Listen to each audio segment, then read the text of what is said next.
Chers amis, bonjour. Le grand débat du moment, c'est bien sûr le débat budgétaire à l'Assemblée nationale. Il a des répercussions sur l'éducation nationale. Vous savez qu'on a parlé de la suppression de 4000 postes d'enseignement et que cela a causé un énorme émoi chez les syndicats. Il y a même eu une alerte syndicale qui a été lancée. L'intersyndicale a été reçue par le cabinet du ministre de l'Éducation nationale avec le débat éternel sur on nous supprime des postes alors que nous ne sommes pas assez nombreux, que nous devons dédoubler les classes, etc., etc. Moi, ce qui me frappe dans ce débat, c'est comment les deux partis, que ce soit le gouvernement et les représentants des enseignants, sont à côté de la plaque, si vous me pardonnez cette familiarité. Quand on regarde bien, je vais donner un exemple très précis. Le gouvernement dit qu'il va supprimer 4000 postes et quand on regarde les endroits où il va y avoir le plus de postes supprimés, c'est dans le primaire. C'est dans l'enseignement primaire. Bon.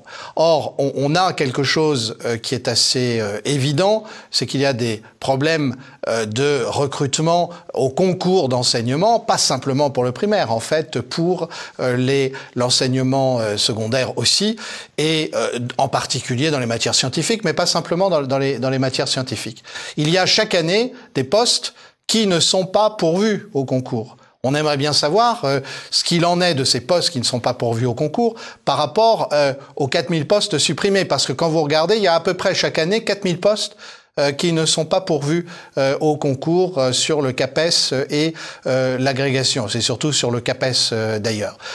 Alors, en face, les syndicats disent « mais on nous supprime des postes là où il ne faut pas ». Et ils n'ont pas tort d'une certaine manière, sauf que le problème n'est pas de rajouter des postes, le problème n'est pas de pilotage, enfin on ne résoudra pas, pardon, par un pilotage central, on résoudra uniquement si on a une bonne anticipation sur le terrain avec une anticipation des besoins pour les établissements concernés, que ce soit une école primaire, que ce soit un collège ou un lycée. Et on touche là à quelque chose que je traiterai dans ma prochaine chronique, qui est la question de savoir comment piloter demain l'éducation nationale et l'enseignement en général, puisque la méthode que je préconise, elle vaut aussi pour l'enseignement supérieur.